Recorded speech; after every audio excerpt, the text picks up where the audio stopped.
आज हम लोग क्या पढ़ेंगे? ग्रेविटेशन। ओके। तो ग्रेविटेशन पढ़ने से पहले सबसे पहले समझते हैं ग्रेविटी क्या है। ग्रेविटी क्या है? एक तरीके से फोर्स ऑफ अट्रैक्शन क्या है ये? ग्रेविटी क्या है? Force of attraction. ठीक। बिटवीन किसके बीच में? Two bodies.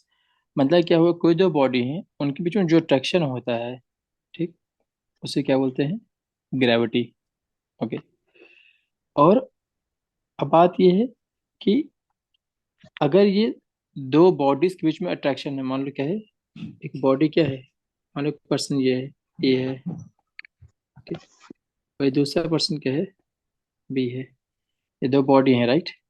कोई भी ऑब्जेक्ट हो सकता है, okay, living non living, okay. तो इन के बीच में जो अट्रैक्शन होगा, देख रहे, उससे क्या कहते हैं? Force of attraction. तो यहाँ बात यह है कि जो भी ऑब्जेक्ट है यूनिवर्स में क्या करते हैं? अट्रैक्ट करते हैं एक दूसरे को। क्या करते हैं? अट्रैक्ट करते हैं एक दूसरे को। ठीक। लेकिन उसमें क्या है, बहुत एक सर्टेन अमाउंट का फोर्स होता है। अच्छी बात बता दो, अगर फोर्स ज्यादा होगा तो क्या होगा? हम्म। अच्छा बता दो, कोई वस्तु बहुत दूर दूर है तो उसके बीच में फोर्स कम होगा ज्यादा होगा, बता दो। कम। हम्म। अच्छा ठीक है, जैसे ऊपर दिख रहा है, ये है, ओके, ये पर्सन सी है, ये पर्सन डी है। अब बता दो, यहाँ अगर ध्यान से देखो, ठीक, कि जो ए और बी पर्सन है, ठीक, उसके बीच की डिस्टेंस मान लो क्या है, 2 किलोमीटर है। कितनी है? या फिर 2 मीटर मान लो, ओके। और जो सी और डी है उसके बीच में मान लो डिस्टेंस कितनी है, 10 मीटर है। तो अब बता दो किसके बीच में फोर्स ज्यादा लगेगा? 2 मीटर। टू नहीं हो। मीटर हाँ। क्यों, कैसे कंपेयर कर सकते हो? आप जैसे स्कूल में जाते हो, राइट, तो स्कूल में क्या होता है, आपके फ्रेंड होते हैं, राइट। तो आपकी जो जस्ट बगल में सीट पे बैठता है पर्सन, राइट, उससे आपके बीच की डिस्टेंस कम होती है, ठीक। तो आप दोनों में अट्रैक्शन ज्यादा होता है। क्लियर है? और जो पर्सन दूर बैठते हैं, उससे आपकी बातें कम होती है क्योंकि उसके बीच में अट्रैक्शन कम होगा। क्लियर है? ये बात इतनी Yes. समझ में कि नहीं आई? ठीक है। तो हम यहाँ बात करते हैं ग्रेविटी की, ठीक है। तो ग्रेविटी क्या है? एक बहुत वीक फोर्स है। अगर कोई पूछे कि ग्रेविटी फोर्स जो है वीक है कि वो स्ट्रांग है, तो ये क्या है? वीक फोर्स है। ओके। क्यों वीक है? ठीक, क्योंकि डिस्टेंस क्या है, बहुत ज्यादा होता है। क्लियर है? Due to very large distance of separation. इतना क्लियर है कि नहीं क्लियर है? यहाँ तो कोई डाउट? नहीं। ओके। जो ग्रेविटी की रेंज होती है, ठीक, ग्रेविटी की रेंज कितनी होती है? इनफाइनाइट होती है। ठीक। जैसे कहा जाए मैग्नेट, है ना। मैग्नेट क्या होता है, मान लो कोई एक मैग्नेट होता है, ये क्या एक मैग्नेट है, ठीक। और ये क्या है, पास में क्या दूसरा मैग्नेट है। तो इसका जो रेंज है बहुत ज्यादा नहीं होगा, है कि नहीं? लेकिन जो ग्रेविटी है उसकी रेंज कितनी होती है? इनफाइनाइट होती है। क्लियर है? इनफाइनाइट होती है, ठीक। मतलब कि बहुत दूर तक हो सकता है, ठीक। और बहुत दूर तक हो सकता है, तो जब जितना दूर होगा तो उस फोर्स का इफेक्ट कम होगा कि ज्यादा होगा, बताओ। उस फोर्स का जो इफेक्ट है कम होगा कि ज्यादा होगा? कम। कम होगा, वेरी गुड। इसीलिए यहाँ जो ग्रेविटी का फोर्स है वो वीक है compare to others force. Clear है? ठीक है। Yes, अब sir. क्या करते हैं, ग्रेविटी कुछ एग्जांपल देखते हैं, ओके। जैसे मान लो कोई बॉल होती है, राइट, कोई बॉल है या कोई भी ऑब्जेक्ट है, बॉल है, स्टोन है, एप्पल है, ठीक। वो क्या करते हैं, उसको अब छोड़ दो तो क्या होता है, कुछ टाइम बाद वो डाउन हो जाती है, राइट, कम डाउन। उससे क्या बोलते हैं, इसे ग्रेविटी कारण होता है। Okay, due to gravity. Clear? और से क्या एग्जांपल है, जैसे कि जो प्लैनेट होते हैं ऑर्बिट में वो अराउंड द सन क्या करते हैं, घूमते रहते हैं, राइट। तो वो क्यों होता है, वो भी ग्रेविटी के कारण होता है। क्लियर है? और क्या है, जैसे मान लो कोई रॉक है, ठीक, वो रोल डाउन होके नीचे आता है, हिल मारता है। क्लियर है? तो इसका भी रीजन क्या है? ग्रेविटी है। क्लियर है? ठीक है। Yes. सबसे अच्छा समझना हो कि ग्रेविटी एक्चुअल में है क्या, ठीक। मान लो क्या करें, कोई ऑब्जेक्ट लें, ठीक, और उसको फेंक दें, ऊपर की ओर भेज दें, अपवर्ड, है ना। तो क्या होता है, कुछ टाइम बाद वो क्या होगा, कुछ हाइट पे जाएगा, ठीक, और फिर क्या हो जाएगा, फिर नीचे गिर जाएगा। ऐसा देखा ही नहीं देखा है कि कोई पत्थर लो या कोई बॉल लो, ठीक, उसके ऊपर फेंको तो उस टाइम होता है कि नहीं होते है, वो नीचे आ जाता कि नहीं आता, बताओ। आता है। आता है। जैसे मान लो ये पर्सन है, ठीक, आता है। आता है ना, हाँ, तो इसके पास क्या है, बॉल है, क्या है, इसने बॉल को पकड़ रखा है, और ये क्या करता है, ऐसे बॉल को छोड़ता है, ऊपर क्यों छोड़ा, और कुछ टाइम बाद क्या होगा, ये अपने आप गिर जाएगा, ठीक। तो ये जो गिर रहा है अपने आप से, दिख रहा है ये चीज, इस ये क्यों होता है, ये होता है ग्रेविटी करंट। इतना क्लियर है कि नहीं क्लियर है? Yes sir. ठीक है, तो ये है ग्रेविटी, ओके। तो हुआ क्या था एक्चुअल में, ठीक, जब ये मतलब ये ग्रेविटी जब फोर्स है वो आया कहाँ से, किसने सोचा इसके बारे में, तो होता क्या है, न्यूटन थे, कौन, न्यूटन। वो बैठे थे कहाँ, एक पेड़ के नीचे बैठे थे, ठीक। और उस समय वो क्या देखते हैं कि जो एप्पल है वो नीचे गिर गया उनके ऊपर, ठीक। तो जब क्या हुआ, जब उनका एप्पल गिरा, ठीक, तो न्यूटन ने क्या किया, स्टार्ट किया सोचना। क्लियर है कि नहीं क्लियर है? तो यहीं से ग्रेविटी की बात तो स्टार्ट होती है। क्लियर है? अच्छा, अगर अगर सोचने की बात है कि अगर कोई एप्पल है, ठीक, वो पहले क्या पेड़ पे था, और जैसे ही उससे फ्री हो गया तो वो क्या हो गया है, वो नीचे गिर गया है। क्लियर है? Yes sir. हम्म, ठीक। अगर वो नीचे गिर गया है तो बात ये है कि अगर कुछ, ये क्या है, एप्पल है, और ये क्या हो, नीचे गिरा है। अगर ये नीचे गिरा है तो मतलब क्या हुआ है, जो अर्थ है वो अटैक कर रही है एप्पल को। बताओ, अगर जो यस अर्थ सर। है, हाँ, अगर सोचने की बात है कि अगर एप्पल नीचे गिर रहा है तो मतलब क्या हुआ कि जो अर्थ है वो अट्रैक्ट कर रही है एप्पल को, ठीक। ये बात तो क्लियर है। अब ये क्वेश्चन बनता है कि अगर जो अर्थ है अट्रैक्ट करती है एप्पल को, किसको अट्रैक्ट करती है, एप्पल को अट्रैक्ट कर रही है, ठीक। तो क्या ये जो मून का जो मून होता है, ठीक, मून भी तो एक ऑब्जेक्ट है कि नहीं है ना? तो यस क्या ये सर। मून को भी अट्रैक्ट कर सकती है क्या, ये क्वेश्चन है, ठीक। तो बताओ ये अट्रैक्ट करेगी कि नहीं करेगी, बता दो। बताओ। करेगी सर। करेगी। ठीक है, वेरी गुड। तो देखते हैं होता क्या है। तो अब क्या है, लेकिन जो न, कि होता क्या है कि अपना अर्थ होता है, ये क्या है, अर्थ है, ठीक। और अर्थ के, ठीक, आ, ये क्या है, रोटेट करती है, क्या, मून, ठीक, ये क्या है, मून है, ठीक। ये भी रोटेट करती रहती है ऐसे ऐसे, ठीक, ऐसे कर रही है। तो यहाँ पे क्या है, जो मोशन ऑफ द मून जो हो रहा है अराउंड द अर्थ, क्यों हो रहा है, ये सेंट्रीपिटल फोर्स के दौरान होता है। क्यों होता है? Due to centripetal force. Clear है?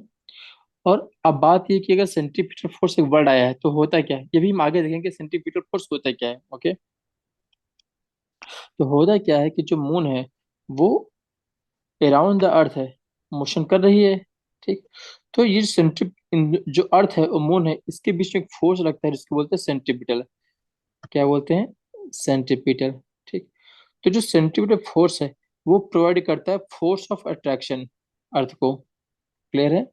अगर मान लो कि ये फोर्स ना हो तो क्या होगा, जो मून है, जो मून, ये क्या है, अर्थ है, क्या है, ये अर्थ है, ये क्या है, मून। तो अर्थ मून के बीच में क्या फोर्स होता है, सेंट्रीपिटल फोर्स होता है। अगर ये नहीं होगा तो क्या होगा, अगर क्वेश्चन पूछा जाए कि अगर मान लो कि अर्थ और मून के बीच सेंट्रीपिटल फोर्स होता है, वो ना हो तो क्या होगा, जो मून है वो कैसा मोशन करेगा, वो यूनिफॉर्म स्ट्रेट मोशन करेगा। क्लियर है कि नहीं क्लियर है? इसको यस सर। समझने के लिए हम क्या करते हैं, आप लोगों ने कभी क्या किया होगा कि डोरी लिया होगा और डोरी में पत्थर बांध के घुमाया घुमाया होगा। जैसे यहाँ दिख रहा है, ये लड़का घुमा रहा है, क्या किया है इसने, इसने एक डोरी में, ये दिख रहा है, ये एक स्ट्रिंग लिया है, ओके। इस स्ट्रिंग में एक क्या किया, स्टोन बांधा है, और ये इसको ऐसे से रोटेट कर रहा है। क्लियर है? तो यहाँ पे क्या हो रहा है, ठीक, यहाँ का ध्यान से देखो कि जो ये लड़का है घुमा रहा है, तो स्टोन किस पाथ में घूम रहा है, ये एक सर्कुलर पाथ में घूम रहा है कि नहीं, बता दो ना। Yes sir. सर्कुलर पाथ में घूम रहा है, और इसकी एक स्पीड होगी कि नहीं होगी, बता दो। उसकी एक सर्टेन स्पीड होगी, ठीक। लेकिन अच्छा बता दो, यहाँ जो इसकी स्पीड है वो चेंज हो रही है कि फिक्स है, पहले बता दो स्पीड। चेंज होगी। अच्छा, स्पीड चेंज हो रही है। हम्म, अच्छा, नहीं। और डायरेक्शन चेंज हो रही है कि नहीं हो रही है, यहाँ पे डायरेक्शन चेंज हो रहा है कि नहीं हो हो रहा है? रही है। हो रही है, ठीक है। तो यहाँ पे क्या है, जो डायरेक्शन है वो चेंज हो रही है, हर एक पॉइंट पे चेंज हो रही है। क्यों चेंज हो रही है? क्योंकि देखो यहाँ पे डायरेक्शन ऐसे है, फिर ये ऐसे हो जा रही है, दिख रहा है? ऐसे अगर है तो ऐसे, फिर ऐसे, दिख रहा है? ऐसे ऐसे। तो यहाँ पे क्या है, हर टाइम देखो क्या है, डायरेक्शन की चेंज हो रही है। क्लियर है? और ये किस बात में फॉलो कर रही है? ये सर्कुलर पाथ में फॉलो कर रही है। ठीक।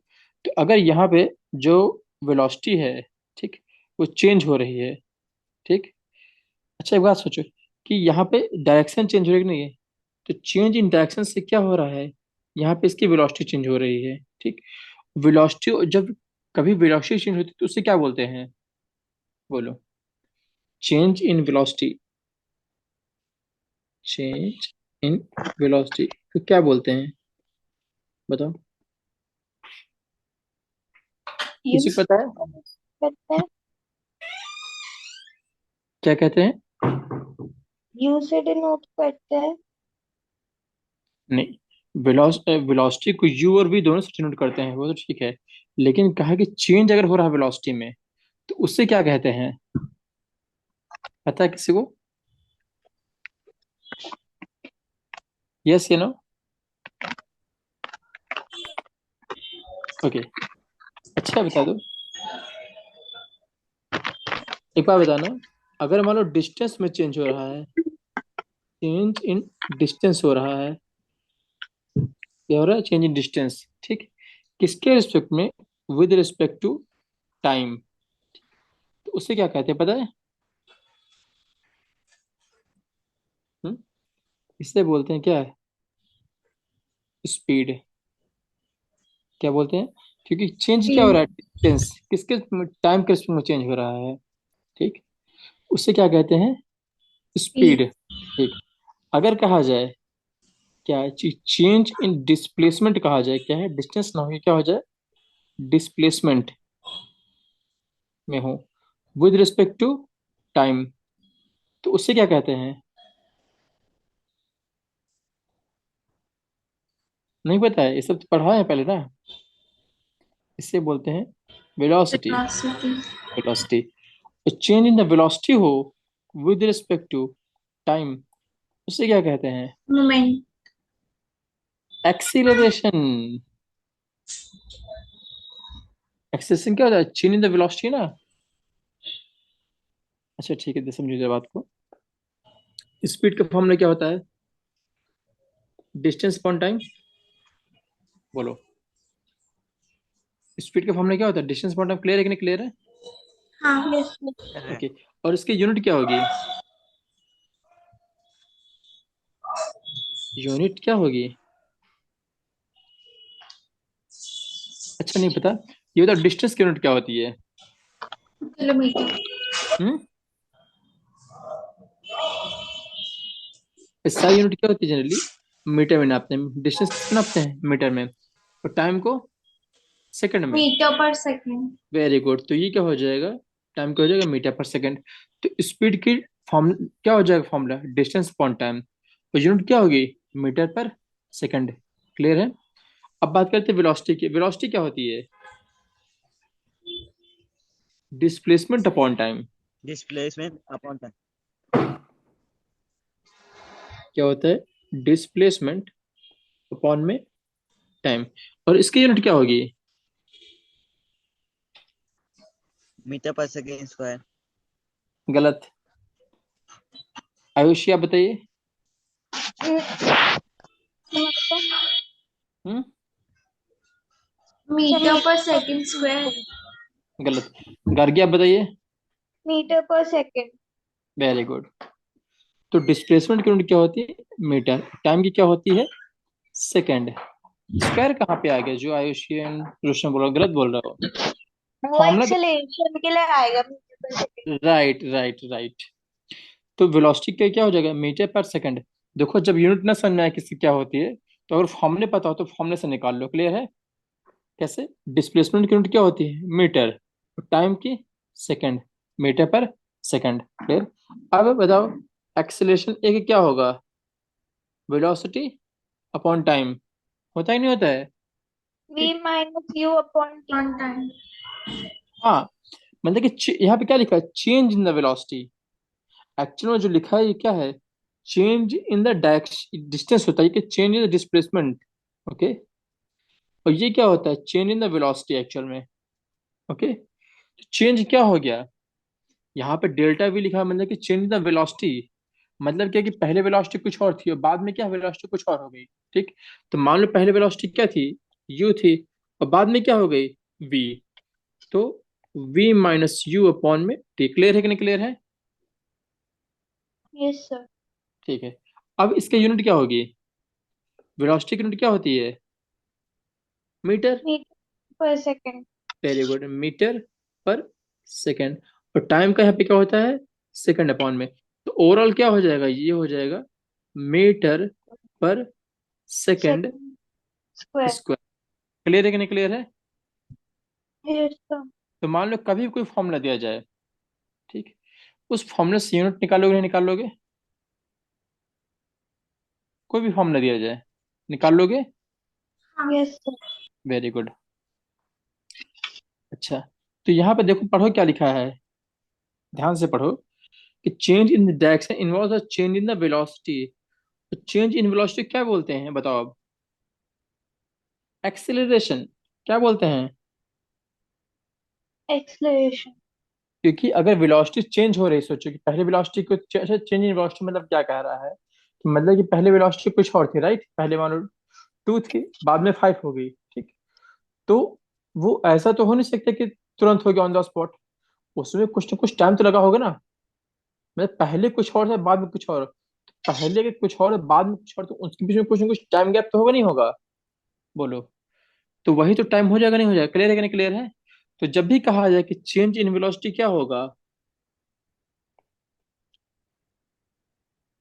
उससे क्या बोलेंगे, एक्सीलरेशन। क्लियर है। हाँ यस। और ये अंडरस्टूड है कि अगर कुछ वेलोसिटी चेंज हो रही है तो उसमें कोई ना कोई टाइम हो रहा है कि नहीं हो रहा है, बता दो। मतलब मान लो पहले T1 टाइम तो बाद में टाइम T2 हो गया। क्लियर है कि नहीं क्लियर है। Yes sir. Very good.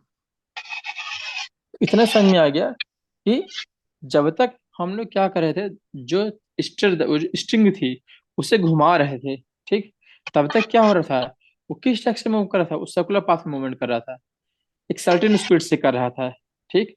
और जो उसकी क्या है, डायरेक्शन चेंज हो रही थी, ठीक। और डायरेक्शन चेंज होने से यहाँ पे क्या हो रहा है, वेलोसिटी चेंज हो गई है, मतलब क्या हो कि उसका एक्सेलरेशन चेंज हो रहा है। क्लियर है। ठीक है। अब देखिए क्या होता है, अब बात यह है कि अगर ये सर्कुलर मोमेंट में घूम रहा है, किस मोमेंट में घूम रहा है, सर्कुलर मोमेंट में, राइट। तो यहाँ पे क्या होता है, कोई तो ऐसा फोर्स है जो उसको घुमा रहा है कि नहीं। तो जो यहाँ जो फोर्स लगा है, ठीक, जो एक्सेलरेशन, जो बॉडी को क्या करता है, सर्कुलर पाथ रोटेट करता है ये, ठीक। यहाँ जो फोर्स लग रहा है कितना लग रहा है, एक टूवर्ड द सेंटर। अब सोचने की बात है, यहाँ पे देखो ये क्या है, इस पाथ में घूम रहा है, ठीक। तो यहाँ से बंधा हुआ है, ठीक। जब बंधा हुआ मान लो, तो ये क्या है, ये एक स्ट्रिंग है कि नहीं है, ठीक। अगर स्ट्रिंग ले रहा है, दिख रहा है ये, तो यहाँ पे टेंशन फोर्स लग रहा है कि नहीं, टेंशन है कि नहीं, बताओ। जो स्ट्रिंग है ये, यहाँ पे क्या है, फोर्स लग रहा है, ठीक। तो इस फोर्स का नाम क्या है, जो इस डोरी को घुमा रहा है, ठीक, उससे क्या बोलते हैं, सेंट्रीपिटल फोर्स। क्या बोलते हैं इसे, सेंट्रीपिटल फोर्स। इतना क्लियर है कि नहीं क्लियर है। कोई ऐसा फोर्स जो उसको सेंटर की तरफ क्या कर रहा है, रोटेट कर रहा है। क्लियर है। इसे क्या बोलते हैं, सेंट्रीपिटल फोर्स, ठीक। तो सेंट्रीपिटल फोर्स का मतलब क्या हुआ, सेंटर सीकिंग। क्या होता है, सेंटर की ओर सीक कर रहा है ये। क्लियर है। देखो ना ये, क्लियर है, बोलो। मतलब क्या हुआ कि ऐसा कौन सा फोर्स है, ठीक, जो स्ट्रिंग को सर्कुलर पाथ में रोटेट कर रहा है, कौन सा पाथ है, सेंट्रीपिटल। इतना क्लियर है कि नहीं क्लियर, बता दो, बोलो। यस। अब एक बार बता दो, अगर मान लो जो फोर्स है सेंट्रीपिटल फोर्स, ठीक, वो ना रहे, क्या हो, अब्सेंस हो जाए सेंट्रीपिटल फोर्स, तो क्या होगा, जो सर्कुलर पाथ में घूम रहा है, ठीक, जो फोर्स जो जैसे स्ट्रिंग है, ठीक, वो ये अंदर गिर जाएगा। कैसे घूम रहा है जो पाथ में से, तो क्या होगा, मतलब फोर्स, मतलब कि डोरी टूट गई एक तरीके से, यही तो हुआ मतलब। जो फोर्स से डोरी को लग रहा था सेंटीपीटल फोर्स, कौन सा लगा था, सेंटीपीटल। ठीक, मतलब कि गैप हो गया। सेंट्रीपिटल फोर्स ज्यादा इंक्रीज हो गया ना, तभी तो इतना हुआ कि एस्केप हो गया। हाँ, वही चीज कह रहा हूँ। ठीक, अगर मान लो यहाँ पे क्या सेंट्रीपिटल फोर्स खत्म हो जाए अब्सेंस हो अगर। गया, अब्सेंस हो गया। ठीक, तो क्या होगा, जो स्टोन है, ठीक, वो भाग जाएगा। कहाँ भाग जाएगा, जिस पॉइंट से स्ट्रिंग टूटेगी, मान लो इस पॉइंट पे टूटा, तो उस पाथ में ही स्ट्रेट लाइन पे चली जाएगी ये। क्लियर है, ये ऐसे। अगर इस पॉइंट पे टूटेगा तो सीधे निकल जाएगी, अगर इस पॉइंट पे टूटेगा तो ये इस पाथ पे आगे निकल जाएगी। क्लियर है। ग्रेविटी क्या होता है कि कोई बॉडी जो भी है अर्थ हमारी बॉडी को अटैक करती है, राइट, किसी भी ऑब्जेक्ट को। ठीक, तो लेकिन क्या ऐसी हर एक बॉडी को क्या अर्थ अटैक करती है क्या, अटैक तो करती है। ठीक, तो क्या मून को भी अटैक करती है क्या, हाँ मून को भी अटैक करती है। ठीक, लेकिन उसके बीच में वहां जो फोर्स लग रहा है, उसका मेन फैक्टर क्या है, सेंट्रीपिटल फोर्स है। मतलब क्या हुआ कि कोई ऑब्जेक्ट जो सेंटर पे है, ठीक, और इसके सराउंडिंग में रोटेट कर रही है, इसके अराउंड रिवॉल्व कर रही है, ठीक, तो इसके बीच में जो फोर्स लग रहा है, जिसके कारण से ये क्या है, इस पर रिवॉल्व कर रही है इसके अराउंड। ठीक, इस पॉइंट के, ये सेंटर ओ मान लो। ठीक, तो यहाँ जब फोर्स लगे उससे क्या कह रहे हैं, सेंट्रीपिटल। ठीक, तो अभी क्या बता रहे हैं कि अगर सेंट्रीपिटल फोर्स गायब हो जाए एक तरीके से, या फिर अब्सेंस हो जाए, तो क्या होगा, जो बॉडी ये राउंड रिवॉल्व कर रही है वो रिवॉल्व नहीं होगी, वो क्या हो जाएगी, एक स्ट्रेट मोशन में चली जाएगी। क्लियर है कि नहीं क्लियर है, अभी ये क्लियर हो कि नहीं क्लियर हो गया। वही कह रहा है कि ये एक प्रैक्टिकल के द्वारा बताया गया है कि कैसे इसको याद कर सकते हो मून और अर्थ को। क्लियर है। तो जिस पॉइंट पे धागा ब्रेक हुआ, ठीक, मतलब कि यहाँ पे जो सेंटीपीटल फोर्स जो मेंटेन हुआ था वो नहीं रहेगा, तो जिस पॉइंट पे होगा उस पॉइंट पे क्या होगा, टेंजेंट। ठीक, टेंजेंट बनाते हुए आगे निकल जाएगा जिस पॉइंट पे भी होगा। अगर मान लो इस पॉइंट पे करते हैं ये दिख रहा है ये, तो ये ऐसे निकल जाएगा। ये अगर पॉइंट लेते हैं तो ऐसे निकल जाएगा। क्लियर है कि नहीं क्लियर है। तो यस। यहाँ पे क्या हुआ कि स्ट्रेट लाइन में हो जाएगा। क्लियर है, स्ट्रेट लाइन में हो जाएगा किसके, tangent to circular path. Clear है, यहाँ तक कोई डाउट। तो अभी तक अगर समझा जाए, ठीक, तो सेंट्रीपिटल फोर्स और ग्रेविटेशनल फोर्स क्लियर हो गया कि नहीं क्लियर हो गया, कि हर एक ऑब्जेक्ट जो है एक दूसरे को अट्रैक्ट करती है, जिससे बोलते हैं ग्रेविटेशनल फोर्स यहाँ पे।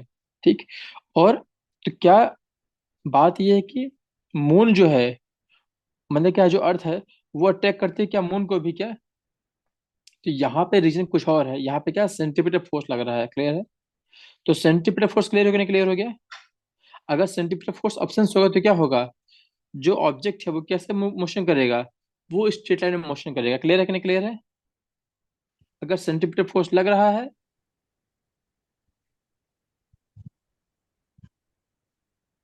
अगर सेंटीमीटर फोर्स प्रेजेंट है, राइट, तो बॉडी को कैसे move करेगी, सर्कुलर मोशन करेगी। कैसे, सर्कुलर मोशन। ठीक, अगर सेंटीमीटर जो फोर्स है, ठीक, ये अब्सेंट है, अब्सेंट हो गया, तो क्या हो जाएगा, ये कौन सा मोशन करेगा, लीनियर मोशन। क्लियर है, कोई दिक्कत। यस। हम्म, लीनियर मोशन करेगा कि स्ट्रेट लाइन में। ठीक है, अब देखते हैं। अब क्या है कि अगर क्वेश्चन क्या कह रहा है, अगर जो फॉलिंग एप्पल जो है, ठीक, वो अट्रैक्ट होता है टुवर्ड्स द अर्थ, अगर ऐसा होता है, तो बात ये है क्या है, क्या जो एप्पल है वो अट्रैक्ट करती अर्थ को भी क्या, यहाँ पे क्या है, जो एप्पल है यहाँ पे किसकी तरफ अट्रैक्ट हो रही है, अर्थ की तरफ पे। ठीक, तो बात ये है कि क्या जो अर्थ है वो एप्पल की तरफ यस। अट्रैक्ट करती है क्या, ये क्वेश्चन है। ठीक, अगर ऐसा नहीं है, ठीक, तो क्यों नहीं, बात ये है। ठीक, तो चलो उसको समझते हैं। ठीक है, तो अगर बात की जाए किसके according, third law of motion के करस्पॉन्डिंग, किसके, थर्ड लॉ ऑफ मोशन। तो थर्ड लॉ ऑफ मोशन क्या बोलता है, थर्ड लॉ ऑफ मोशन में क्या होता है, Every action has an equal and Apple and opposite opposite reaction. Direction. तो अगर मतलब यहाँ पे क्या है कि अगर अर्थ अट्रैक्ट कर रही है एप्पल को, राइट, तो एप्पल को भी अट्रैक्ट करना चाहिए, है कि नहीं।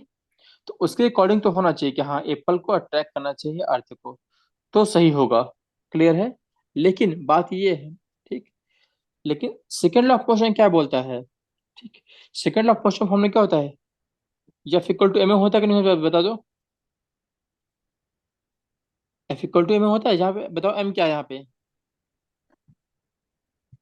एम क्या है, Mass. मास, और ए क्या है, Acceleration. Acceleration, very good. और एफ क्या है, Force. फोर्स है। अच्छा एक बात बता दो कि अर्थ और मान लो एप्पल है, उसके बीच में कोई फोर्स है, ठीक, वो मान लो फोर्स जो है, उस फोर्स को क्या कर दिए हैं, फिक्स कर दिए हैं, क्या कर दिए हैं, फिक्स कर दिए हैं, ठीक। मतलब क्या हुआ, जो फोर्स है, ठीक, एफ, उससे क्या कर दिए, कांस्टेंट, मतलब वो चेंज नहीं हो रहा है, क्या है, वो चेंज नहीं हो रहा है, ठीक। अब बता दो, अगर फोर्स चेंज नहीं हो रहा है, और फोर्स का फॉर्मूला क्या होता है, F इक्वल टू में होता है। क्लियर है। तो मतलब क्या हुआ, कोई ऑब्जेक्ट, मतलब फिक्स है मान लो, ठीक। अब मान लो फोर्स फिक्स है, अगर मान लो किसी का मान लो हम लोग क्या करते हैं, मास ज्यादा करते हैं, इंक्रीज करते हैं, तो बता दो एक्सेलरेशन कम होगा ज्यादा होगा, बोलो, एक्सेलरेशन कम होगा ज्यादा होगा, नहीं समझ में आ रहा, चलो ठीक है ऐसे समझते हैं। मान लो फोर्स क्या पहले है, 100 है, ओके, और मास कितना है मान लो 10 है, ओके, तो एक्सेलरेशन कितना हो जाएगा, 10 होगा कि नहीं होगा बता दो, इतना है मान लो, ओके। हाँ. अब ये क्या किए हैं, जो फोर्स है इसको फिक्स कर दी, इसको चेंज नहीं कर रहे हैं, ये कांस्टेंट है। कांस्टेंट मतलब क्या हो गया कि उसको फिक्स कर दिया ना, बोलो, फोर्स को फिक्स कर दिया मतलब कि कांस्टेंट कर दिया, ठीक। अब बताना, अगर मान लो जो मास है उसको बढ़ा के 10 से बढ़ा के कुछ और कर देते हैं, क्या कर देते हैं, 20 कर देते हैं, इसको इंक्रीज कर देते हैं, कितने कर दिए हैं, 20 कर दिए हैं, कितने कर दिए, 20 हो गया है, तो यहाँ पे कितना हो जाएगा एक्सेलरेशन, 5 होना चाहिए कि नहीं होना चाहिए, बोलो। मतलब क्या कि एक्सेलरेशन को डिक्रीज करना पड़ेगा नहीं करना पड़ेगा, बताओ, इतना समझ में आ रहा है कि नहीं आ रहा है, नहीं आ रहा है, नहीं. अच्छा नहीं आ रहा है, देखो यहाँ देखो फोर्स कितना है, 100 रखना है, फिर इसको चेंज नहीं करना है, कि यहाँ पे फोर्स 100 होना चाहिए, ठीक। पहले मान लो मास कितना 10 था, तो एक्सेलरेशन कितना है, 10 आएगा, फिर अभी क्या कर रहे हैं हम, फोर्स जो है इसको फिक्स रखना है, इसको चेंज नहीं करना है, जो लेफ्ट हैंड साइड है, लेफ्ट हैंड साइड ये दिख रहा है, उसको चेंज नहीं करना है। और राइट साइड में हमने क्या मार्क कर दिए हैं, जो मास है उसको 10 था, उसको बढ़ा के कितना कर दिए हैं, 20 कर दिए हैं, ठीक। अब बता दो अगर 20 कर दें इसको, तो एक्सेलरेशन, फोर्स नहीं चेंज करना है, तो एक्सेलरेशन कम करना पड़ेगा ज्यादा करना पड़ेगा, बता दो। कम करना मतलब पड़ेगा. जो एक्सेलरेशन होगा वो मास से कम होगा. नहीं ऐसा कुछ नहीं है, मतलब क्या है कि अगर मान लो कि फोर्स कांस्टेंट है और मास इंक्रीज कर रहे हैं, खुद सोचो कि लेफ्ट साइड में हम कोई चेंज नहीं कर रहे हैं, तो यहाँ पे दो चीजें हैं, अगर एक को बढ़ा रहे हो तो दूसरे को कम करना पड़ेगा नहीं करना पड़ेगा, बता दो। बट मास अगर हम मास को 5 करें और एक्सेलरेशन को 20 कुछ भी कर करें. सकते हैं, वो मैटर नहीं करता है। ओके. यहाँ पे क्या है कि अगर एक चीज को ज्यादा करो तो दूसरा अपने आप कम हो जाएगा, या फिर एक को कम करो तो दूसरा ज्यादा हो जाएगा, ये बताना हाँ. चाह रहे हैं। हाँ. मतलब क्या हुआ कि अगर कोई चीज एक चीज घट रही है तो दूसरी बढ़ेगी, इतना समझ में आया कि नहीं आया। इससे क्या बोलते हैं हम, ठीक, इससे बोलते हैं इनवर्स, क्या बोलते हैं, इनवर्स प्रपोर्शनल बोलते हैं। क्लियर है कि नहीं क्लियर है। ये इनवर्स मतलब क्या होता है, उल्टा, उल्टा. उल्टा, ठीक। तो मतलब क्या हुआ कि अगर मान लो, ठीक, एफ क्या कर दिए है, कांस्टेंट कर दिए हैं, क्या कर दिए, कांस्टेंट, ठीक। तो उस केस में क्या होगा, M is inversely proportional to A, होगा कि नहीं होगा बता दो। हाँ. हम्म, ये बहुत अच्छा कॉन्सेप्ट है, और इसी कॉन्सेप्ट का बार बार यूज होगा। और मतलब क्या हो कि ए जो है वो इन्वर्सिटी प्रोपोर्शनल टू मास होगा।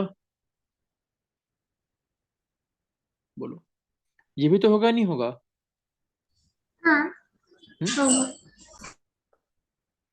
तो ये बात समझ में आई कि नहीं आई कि अगर कांस्टेंट कर देंगे, ठीक, तो अगर मास बढ़ाएंगे तो एक्सीलरेशन कम हो जाएगा, और एक्सीलरेशन बढ़ाएंगे तो मास कम हो जाएगा। हम्म? एक को घटाओगे तो दूसरा बढ़ेगा। दोनों और सेम भी हो सकते हैं। हम्म, दोनों सेम भी हो सकते हैं, जैसे कि 10 × 10। ये तो हमने बस एग्जांपल ले लिया एक। ओके। हम बताना चाह रहे हैं कि अगर एक चीज को बढ़ाएंगे तो दूसरी को हमें घटानी पड़ेगी। कब? अगर वो वैल्यू पूरी पूरी कांस्टेंट है तो। क्लियर है कि नहीं क्लियर है? हम्म? यहाँ तो कोई डाउट? इससे क्या बोलते हैं? Inverse proportional. मतलब क्या हुआ कि मान लो कोई चीज, एक चीज वैल्यू बढ़ा रहे हैं और दूसरी वैल्यू कम हो जाए, तो उससे क्या बोलते हैं? Inverse proportional. ठीक। और मान लो कोई वैल्यू बढ़ाएं, ठीक, और वही वैल्यू बढ़ जाए, तो उससे क्या बोलेंगे? उससे बोलते हैं प्रोपोर्शनल। क्या बोलते हैं? प्रोपोर्शनल। क्लियर है कि नहीं क्लियर है? चलो बताते हैं। ये समझो कि प्रोपोर्शनल क्या होता है। ठीक। एक होता है प्रोपोर्शनल। प्रोपोर्शनल, ठीक। और एक क्या होता है? Inverse proportional. क्लियर? तो प्रोपोर्शनल मतलब क्या हुआ? मान लो कोई सी वैल्यू ए है, ठीक, ए बढ़ाने पर बी की वैल्यू बढ़ जाए, उससे क्या बोलते हैं? प्रोपोर्शनल। क्लियर है? और इनवर्स प्रोपोर्शनल में क्या हो? रिप्रेजेंट कैसे करेंगे? ए लिखेंगे और ये प्रोपोर्शनल का साइन है, और इनवर्स लगे होंगे कि कोई चीज अपॉन में आ जाएगी, उससे क्या बोलते हैं? Inverse proportional. इतना क्लियर है कि नहीं क्लियर है? हाँ। इसका मतलब क्या हुआ कि अगर ए बढ़ा रहे हैं यहाँ पे, ए बढ़ाएंगे तो बी भी बढ़ेगा नहीं बढ़ेगा? बढ़ेगा। और ए को कम करेंगे तो बी भी कम हो जाए। कम होगा। ठीक। इसे बोलते हैं प्रोपोर्शनल। ओके। इनवर्स मतलब क्या हुआ कि अगर ए को बढ़ाएंगे तो बी क्या बी हो कम हो जाएगा? जाएगा। कम हो जाएगा। और ए को अगर कम करेंगे बी तो बढ़ बी जाए। बढ़ जाएगा। इतना क्लियर है कि नहीं क्लियर है? क्लियर है? गार्गी क्लियर है? Yes sir. ओके। अब बताना, क्या कहा कि हमने क्या होता है? एफ इक्वल टू क्या होता है? एम ए होता है। ठीक। तो अगर कहा गया है एफ कांस्टेंट है, क्या है? एफ कांस्टेंट है, मतलब क्या हुआ? फोर्स कांस्टेंट, मतलब फोर्स फिक्स कर दिए हैं। ठीक। तो मतलब क्या हुआ? एम ए हो जाएगा। ठीक। अब देखो, एम और ए में रिलेशन निकालना है। ठीक। तो यहाँ देखो क्या लग रहा है कि अगर कांस्टेंट है तो क्या हो जाएगा? ये जो वैल्यू है ये कांस्टेंट है, और अपॉन में ए हो जाएगा, नहीं हो? बता दो, है कि नहीं? बोलो। तो यहाँ पे बोल सकते हैं कि कांस्टेंट हटा दिए हैं तो क्या हो जाएगा? ये प्रोपोर्शनल हो जाएगा, नहीं हो जाएगा? बता दो। या फिर इसे ऐसे लिख सकते हैं कि एम प्रोपोर्शनल टू 1 अपॉन ए, या फिर ए प्रोपोर्शनल टू 1 अपॉन एम। इतना क्लियर है कि नहीं क्लियर है? बता दो। क्लियर है। Inversely proportional. हाँ, इनवर्सली प्रोपोर्शनल सभी। हाँ। यही तो कह रहा है कि अगर ये चीज कांस्टेंट कर दिए, दो चीजें हैं, तो अगर एक घटेगी तो दूसरी बढ़ेगी ना। बोलो, ये चीज आया कि नहीं आया? बोलो। ठीक है। अगर ऐसा है तो देखो क्या लिखा है कि for a given force, okay, क्या कह रहा है? Acceleration is inversely proportional to किसके है? मास के। क्लियर है? मतलब कि एफ कांस्टेंट है तो ई प्रोपोर्शनल टू क्या हो जाएगा? 1 अपॉन। अभी क्लियर हो कि नहीं हुआ ये चीज? बोलो। बताया नहीं ना कि अगर मान लो कोई, यहाँ पे बात क्या चल रही? एप्पल और अर्थ की, इसकी बात की जा रही, एप्पल और अर्थ की। ठीक। तो उन दोनों के बीच में जो फोर्स है, वो मान लो फोर्स है, वो फिक्स लग रहा है। ठीक। तो मतलब क्या हुआ कि एक्सेलेरेशन प्रोपोर्शन इनवर्सली प्रोपोर्शनल होगा मास के, होगा नहीं? बता दो। इतना क्लियर है? यस। अब बता दो, हाँ ठीक, अब बता दो, सोचने की बात है, ठीक, कि एप्पल का मास ज्यादा होता है कि अर्थ का मास ज्यादा होता है? अर्थ। अर्थ का मास ज्यादा होता है। अगर अर्थ का मास ज्यादा है, ठीक, तो मतलब क्या हुआ कि अर्थ का जो एक्सेलरेशन जो होगा ज्यादा होगा नहीं होगा, बता दो। अर्थ का जो मास है, ठीक, अगर अर्थ की बात करते हैं, ठीक, अर्थ की, ठीक, इसका जो मास है वो ज्यादा है, तो इसका एक्सेलरेशन कम होगा नहीं होगा, बता दो, बोलो। हाँ। ठीक है। और अगर बात करते हैं किसकी, एप्पल की, किसकी, एप्पल की, तो एप्पल का बता दो, मास कम होता है कि ज्यादा होता है कम। Compare to earth? कम। मास कम होता है, तो इसका एक्सेलरेशन ज्यादा होगा। इसका एक्सेलरेशन ज्यादा होगा, ठीक। तो क्या लिखा है, पढ़ो। Mass of an apple is negligible है ना, नेग्लिजिबली स्मॉल है कंपेयर टू द अर्थ, है ना। तो we don't see the earth moving towards apple, clear है। इसलिए हम देखते हैं कि जो अर्थ है वो टुवर्ड्स द एप्पल नहीं मूव करती, गिरती है, क्लियर है। हम्म?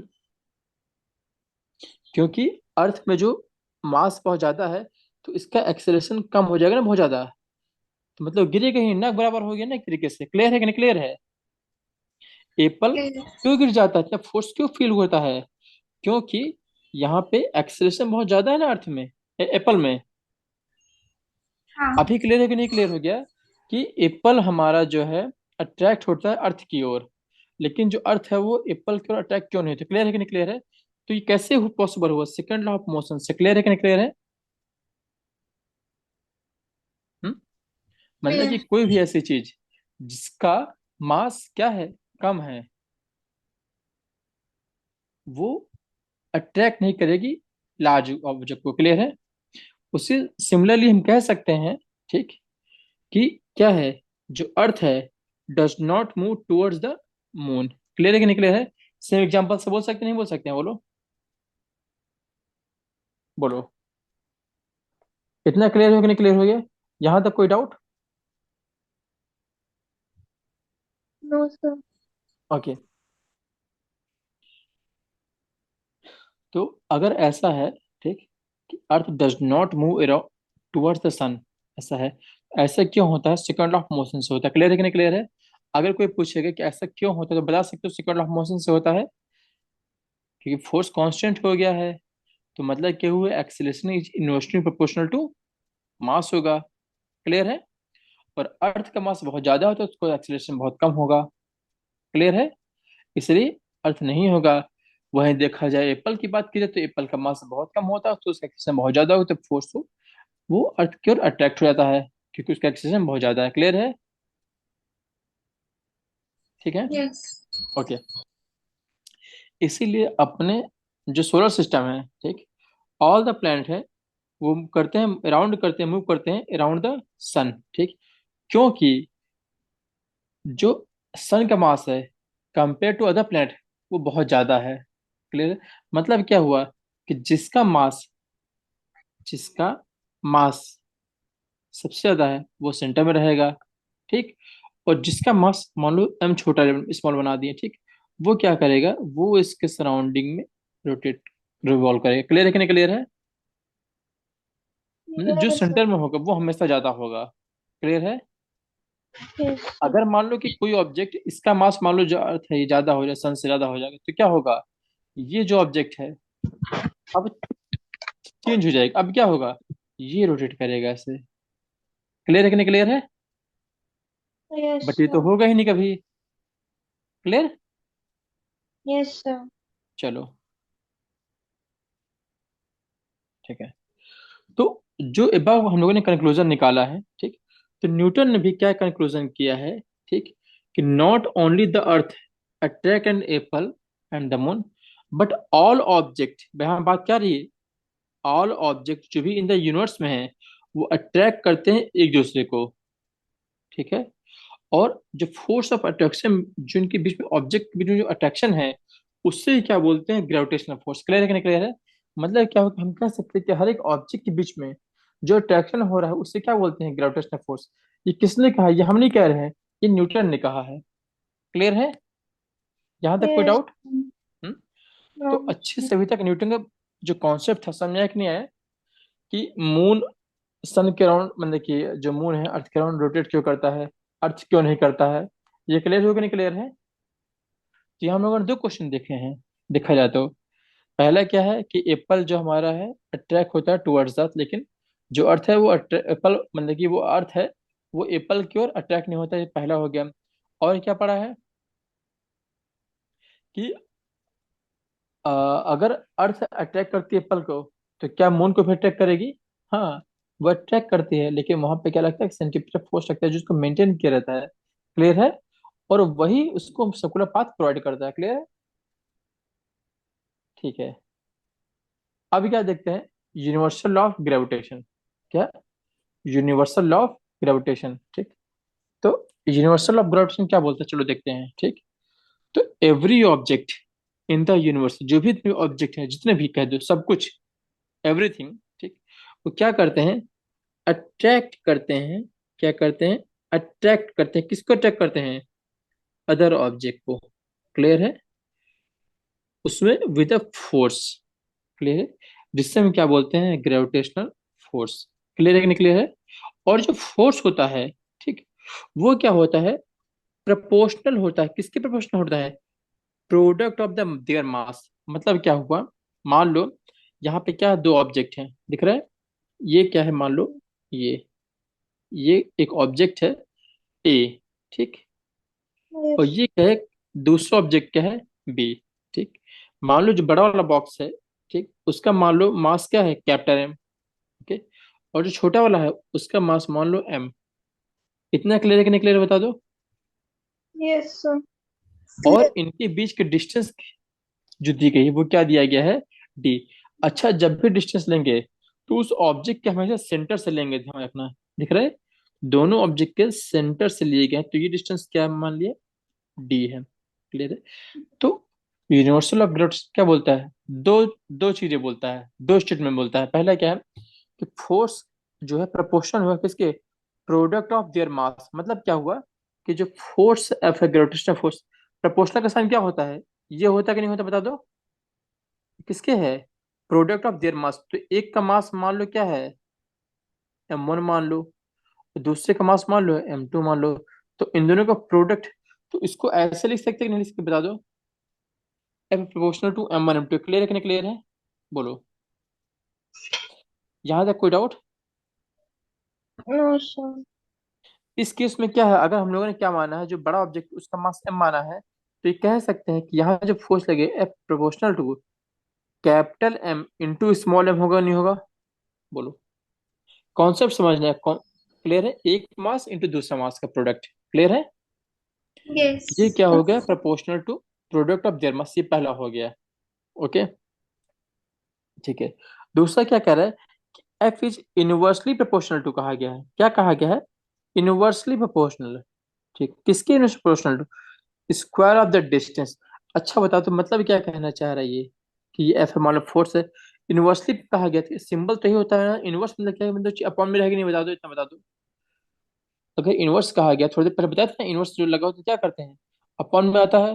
देखो बताया था, नहीं बताया था, देखो ये, अगर इनवर्स कहा जाए तो यहाँ क्या होगी, अपॉन में आएगी नहीं आएगी, बता दो चीज। आएगा।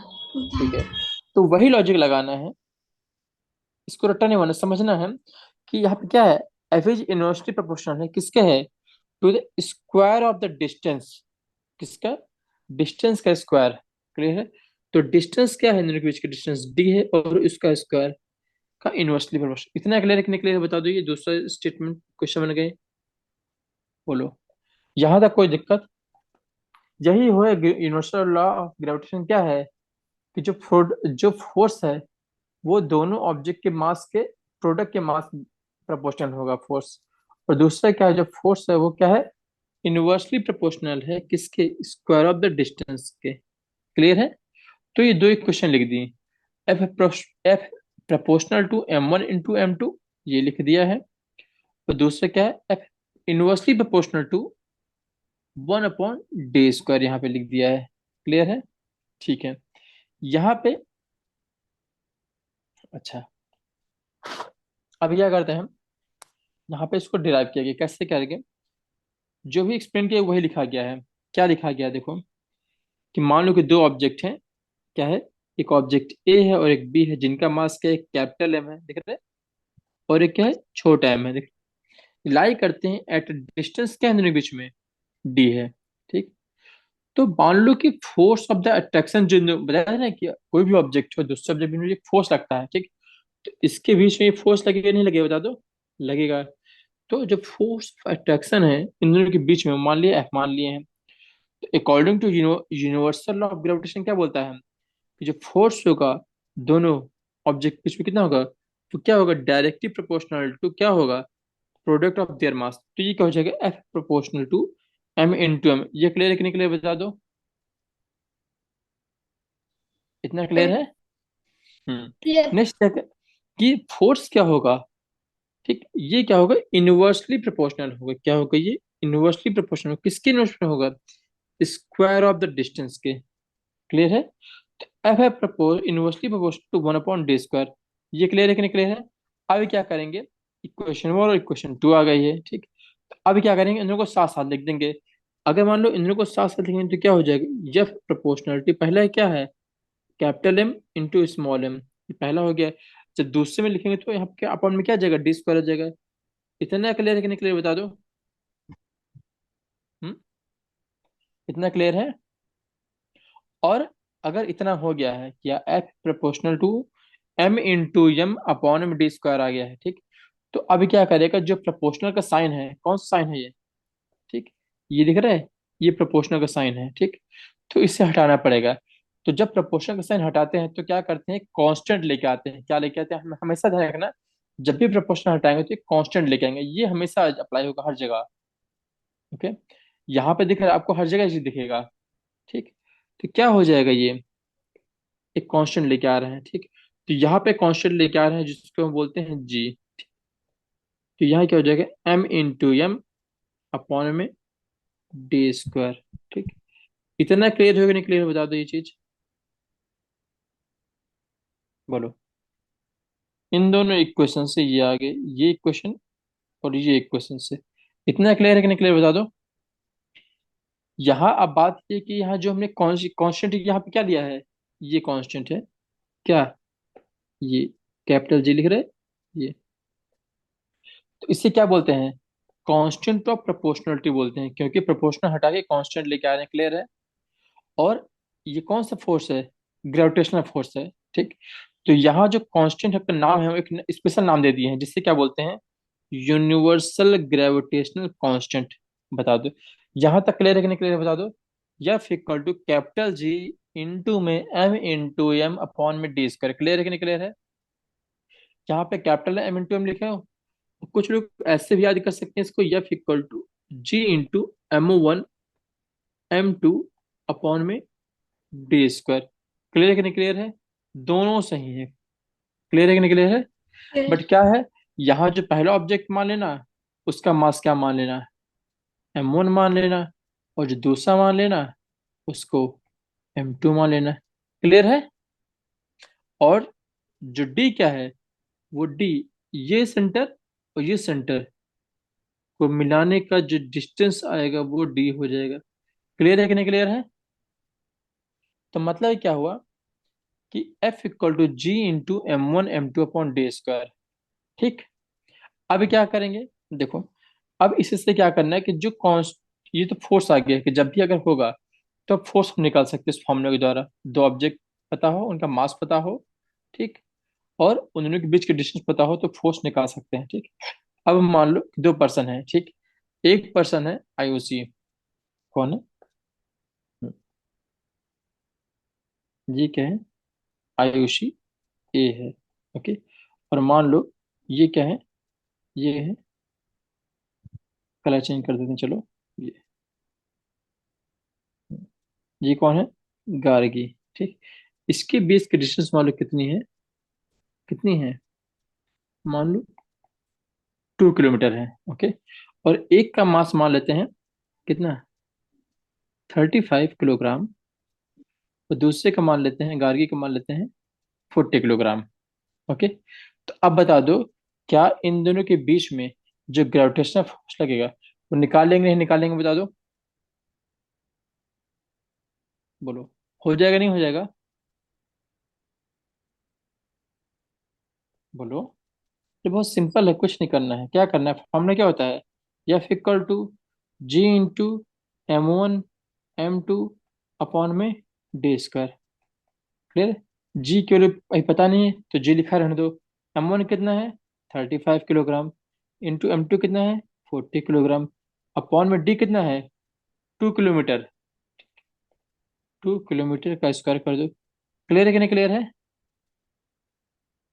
ऊपर क्या है, किलोग्राम स्क्वायर। क्लियर है कि नहीं क्लियर है, बता दो, आगे कि नहीं आगे फोर्स। हेलो, हाँ। क्लियर है। हाँ। फोर्स निकालोगे नहीं निकालोगे, कि मान लो कोई दो ऑब्जेक्ट दिए जाए जिनके मास दिया जाए और उनके बीच का डिस्टेंस दिया जाए, तो फोर्स निकाल लोगे, हाँ। नहीं आ रहा क्या, ओके, फोर्स निकाल लोगे। अब बात आती है कि यहाँ पे एक वैल्यू है जी दिख रहा है, इसकी क्या वैल्यू पता है क्या हम लोग को, यहाँ पे सही वैल्यू तो मालूम चल गई है, इतना मास का होगा इतना डिस्टेंस होगा। अब बात करते हैं जो कैपिटल जी है, जो ग्रेविटेशनल कांस्टेंट है, उसकी वैल्यू क्या होगी, चलो देखते हैं क्या होती है। ठीक, तो अब क्या करते हैं, जो फॉर्मूला दिया गया है ये वाला दिख रहा है, ये, इस फॉर्मूले में क्रॉस मल्टीप्लाई कर देते हैं। ठीक, तो क्या हो जाएगा, जब क्रॉस मल्टीप्लाई करेंगे तो क्या होगा, जो ये डी है दिख रहा है, ये ऊपर जाके मल्टीप्लाई हो जाएगा तो क्या हो जाएगा, ये हो जाएगा F × D² हो जाएगा, और यहाँ पे इक्वल टू G हो जाएगा। ठीक, तो अब इससे जी क्या आ जाएगा, जी हो जाएगा, जी इक्वल टू क्या हो जाएगा, FD² अपॉन में M × M होगा। इतना क्लियर है कि नहीं क्लियर, बता दो, यहाँ से कोई दिक्कत। तो यहाँ जो जी का फॉर्मूला क्या आएगा, वो ये आएगा कि नहीं, बता दो, बोलो, यहाँ तो कोई दिक्कत। नहीं। तो मेन क्या फॉर्मूला, इससे फिगर रखना है, ये वाला फॉर्मूला दिख रहा है, ये G × M अपॉन D²। ठीक, और उसी फॉर्मूले से कैपिटल जी निकाल लेंगे। क्लियर है। तो अगर मान लो कहीं कोई पूछ ले या फिर एग्जाम में पूछ ले कि ग्रेविटेशनल कांस्टेंट क्या होता है, तो बता पाओगे नहीं बता पाओगे, पहले बता दोगे कि ये फोर्स होता है F = G/m/D²। ठीक, और इससे फिर क्या करेंगे, जी निकालोगे नहीं निकालोगे, बताओ इससे, जी आ जाएगा, क्या हो जाएगा, F × D² अपॉन में M × M। अब बात करो कि इसकी यूनिट क्या होगी, जो जी है, कैपिटल जी है, उसकी यूनिट क्या होगी। ठीक, तो उसकी यूनिट निकालने के लिए क्या करेंगे, बता दो, फोर्स की यूनिट क्या होती है, बता दो, न्यूटन होती है कि नहीं, बता दो, फोर्स की यूनिट क्या होती है, एफ की यूनिट, न्यूटन होती है कि नहीं होती, बोलो। होती है मीटिंग। इनटू में क्या है, D²। डी मतलब क्या है, डिस्टेंस, डिस्टेंस की यूनिट क्या होती है, मीटर, हाँ। और उस पे स्क्वायर लगा तो मीटर स्क्वायर हो गया है। क्लियर है। अपॉन में क्या है, मास की यूनिट क्या होती है, किलोग्राम, किलोग्राम है, और दो बार किलोग्राम है तो किलोग्राम स्क्वायर कर दे, किलोग्राम स्क्वायर। तो ये क्या हो जाएगा, ये हो जाएगा न्यूटन मीटर स्क्वायर अपॉन में किलोग्राम स्क्वायर, या फिर ऐसे कर दो किलोग्राम स्क्वायर, या फिर ऐसे कर सकते हैं, इसको ऐसे भी लिख सकते हैं, क्या लिख सकते हैं, न्यूटन मीटर स्क्वायर और किलोग्राम की पावर -2। क्लियर है कि नहीं क्लियर है। हाँ। तो ये क्या हो गई, जो आया है ये एसआई यूनिट हो गई, देखो आगे नहीं आगे, न्यूटन मीटर स्क्वायर किलोग्राम की पावर -2। क्लियर है कि नहीं क्लियर है। इसे अगर बोलना हो तो कैसे बोलेंगे, न्यूटन मीटर स्क्वायर अपॉन में किलोग्राम स्क्वायर। क्लियर है। यस। हम्म, ठीक है। अब बात करते हैं, ये तो यूनिट हो गया। ठीक, अब एक पर्सन थे जिनको बोलते हैं हेनरी कैवेंडिश। ठीक, तो इन्होंने क्या किया था, सेंसिटिव बैलेंस के द्वारा, ठीक, जी की वैल्यू निकाली थी, कैपिटल जी की। ठीक, तो कैपिटल जी की वैल्यू क्या होती है, 6.73 इंटू 10⁻−11 दिख रहा है। हम्म, तो अब देख रहे हो यहाँ 10⁻−11, मतलब कि इनके फिर में जो वैल्यू दिख रहा है बहुत, जो फोर्स है, ग्रेविटेशनल फोर्स बहुत कम है दिख रहा है, इसलिए दिख रहा है पावर जो वैल्यू है क्या है, 10⁻−11 है। क्लियर है कि नहीं क्लियर है। क्या वैल्यू होती है कैपिटल जी की, six gravitational point constant, six point six six seven three seven three two ten power ten minus power eleven 11 और न्यूटन क्या होगी, newton 10 metre metre square square. पर किलोग्राम स्क्वायर। क्लियर है। और जो ये कैपिटल जी की वैल्यू है, ये क्या है, ये यूनिवर्सल है, क्या है, यूनिवर्सल। ठीक, अगर कहा कि ये यूनिवर्सल है तो मतलब क्या हुआ है, ये applicable to all bodies, clear है। वेदर द बॉडी बिग हो चाहे स्मॉल हो, या फिर कोई सेलेस्टियल बॉडी हो या फिर कोई टेरेस्ट्रियल बॉडी हो, सभी पे ये अप्लाई होंगे। क्लियर है कि नहीं क्लियर है? हम्म? यहाँ तक कोई डाउट? नहीं। नहीं। तो अब बता दो कि अगर मान लो, ठीक, किसी को ये फॉर्मूला पता हो, क्या, F = GM1 M2 अपॉन में डी स्क्वायर। कौन सा फॉर्मूला मैं हाईलाइट कर रहा हूँ, दिख रहा है, ये दिख रहा है येलो कलर का, ये। अगर मान लो किसी को ये फॉर्मूला पता हो, ये वाला, ठीक, तो अगर कहा जाए कि ये फॉर्मूला लिखना है, universal law of gravitation prove करना है, ये फॉर्मूला निकालो, ठीक, तो मान लो कोई सब कुछ भूल जाओ, उससे फॉर्मूला याद हो, ठीक, तो इस फॉर्मूले से क्या करेगा, वो फॉर्मूला बना सकता है। कैसे बना सकता है? फॉर्मूला क्या होता है, सोचो। फॉर्मूला होता है F = G × M1 M2 upon D square, होता है नहीं, बता दो, ठीक। इसका मतलब क्या हुआ कि F proportional to M1 M2 होगा, नहीं, बता दो, बोलो। और इसका मतलब क्या है कि F जो है डी स्क्वायर होगा, नहीं होगा, बोलो। इनवर्स प्रोपोर्शनल डी स्क्वायर होगा, नहीं होगा। इसको मान लो इक्वेशन 1, इक्वेशन 2, ठीक। तो अब बता दो, अगर ये याद होगा, ये जो लिखा मैंने ये इक्वेशन, इस इक्वेशन से ये दोनों इक्वेशन आएंगे कि नहीं आएंगे, बता दो, नहीं। बोलो। हाँ आएंगे कि नहीं आएंगे? आएंगे। मतलब कि अगर आप लोग क्या करो, सिर्फ ये चीज फॉर्मूला लिख रहा हो, जो ये दिख रहा है मैं हाईलाइट कर रहा हूँ, ये सिर्फ ये याद रखो, ठीक। तो अपने आप से ये लिख सकते हो, 1 2 लिख सकते हो, ठीक। और 1 2 लिखने के बाद क्या कर सकते हो, F proportional to M1 M2 upon में डी स्क्वायर होगा, नहीं होगा, 1 2 से, इक्वेशन 1 2 से होगा, नहीं होगा, ठीक। अब क्या प्रोपोर्शनल हटेगा, जब भी प्रोपोर्शनल हटता है तो कांस्टेंट लेते हैं, तो यहाँ क्या लेंगे, कैपिटल जी ले लेंगे, तो क्या हो जाएगा, G M1 M2 अपॉन में डी स्क्वायर। अब देखो ये फॉर्मूला आ गया कि नहीं आ गया, देख लो ऊपर वाला ही। तो अगर ये डेरिवेशन करने कहा जाए, तो सिर्फ ये फॉर्मूला याद हो तो हो जाएगा, नहीं हो जाएगा, बता दो। हो आ जाए। गया कि नहीं आ गया, ठीक। अब एक बात समझो, ये तो याद होना चाहिए, इसके अलावा क्या याद होना चाहिए कि जी की वैल्यू कितनी होनी चाहिए। यहाँ पे लिखना पड़ेगा कि जी क्या है, ये ग्रेविटेशनल कांस्टेंट है, जिसकी वैल्यू कितनी होती है, बता दो, six point six six seven point three six seven three three into into 10 की power power. -11 very good. Unit भी लिखनी होगी, यूनिट क्या होगी इसकी, बता दो। Newton newton metre square metre square. पर केजी हाँ वेरी गुड, पर स्क्वायर। KG square, very good. अगर भूल जाओ क्या होता है यूनिट, ठीक, तो क्या करना है, रफ कॉपी में ही बगल में उठाना है ऐसे, ठीक। और इस फॉर्मूले से निकालना है जी। जी क्या हो जाएगा, जी हो जाएगा F × D² अपॉन में M1 M2, ठीक। अब क्या करना है एफ का, अब यही लिख दो, एफ का न्यूटन हो गया। अच्छा इसका न्यूटन हो जाएगा, चलो देखो क्या हो जाएगा, एफ का हो गया न्यूटन, डी स्क्वायर का हो गया है मीटर स्क्वायर, और इसका हो गया है किलोग्राम स्क्वायर। तो क्या हो गया, न्यूटन मीटर स्क्वायर पर किलोग्राम स्क्वायर। क्लियर कि क्लियर है? तो मतलब क्या हुआ कि अभी तक अगर याद करना हो कि क्या क्या याद है, एक फॉर्मूला याद करना है, और दूसरा क्या याद करना है, ये वैल्यू याद करनी है जी की। इसे क्या बोलते हैं, ग्रेविटेशनल कांस्टेंट। यहाँ तक कोई दिक्कत, याद हो गया नहीं याद हो गया? यहाँ तक याद होगा कि नहीं याद हो गया? हो गया। हो गया। ओके। तो अब हमें बताना है आप लोगों को, ओके, हाँ, करके बताइए जी की वैल्यू कितनी होती है ग्रेविटेशनल कांस्टेंट की? 9.8। हम्म, ग्रेविटेशनल कांस्टेंट की बताइए, कितनी होती है वैल्यू, बताइए कार की, जी की वैल्यू कितनी होती है बताइए।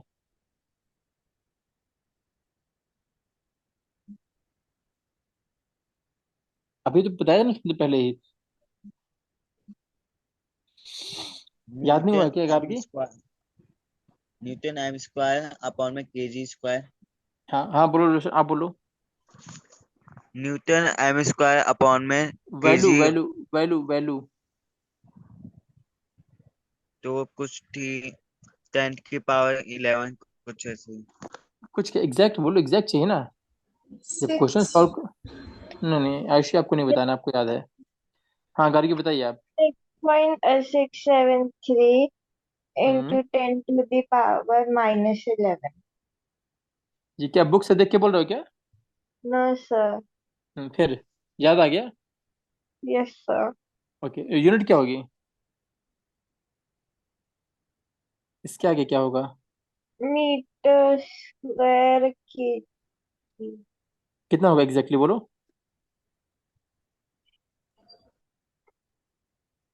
वो जो साहब बोलिए। हाँ।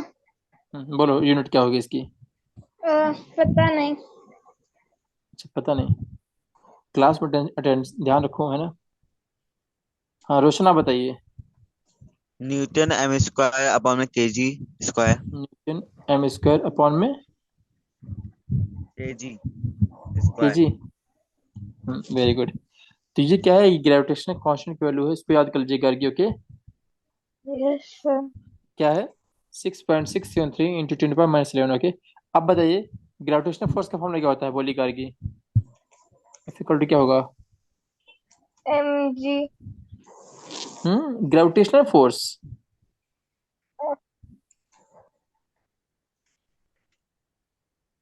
हम्म ग्रेविटेशनल फोर्स का फॉर्मूला क्या होता है?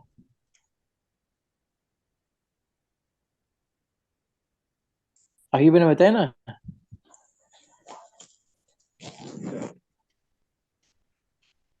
नहीं याद है? No, sir. वो जो सब बताइए।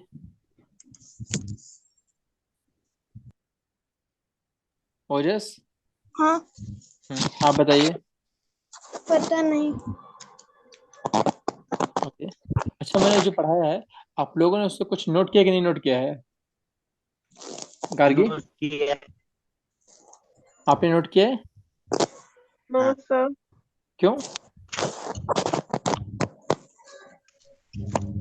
यहाँ से एफ का फॉर्मूला क्या होता है? कैपिटल जी ma. m1 m2 अपॉन में डी स्क्वायर, या फिर कह सकते हैं या फिर इक्वल टू जी, अगर लार्ज ऑब्जेक्ट का मास m है, स्मॉल ऑब्जेक्ट का m है, तो अपॉन में डी स्क्वायर। ओके, क्लियर है? Yes, और sir. जो फोर्स है उसका यूनिट क्या होगी? न्यूटन। क्लियर है? Yes, sir. हम्म तो फिर आज की क्लास यहीं वाइंड अप करते हैं।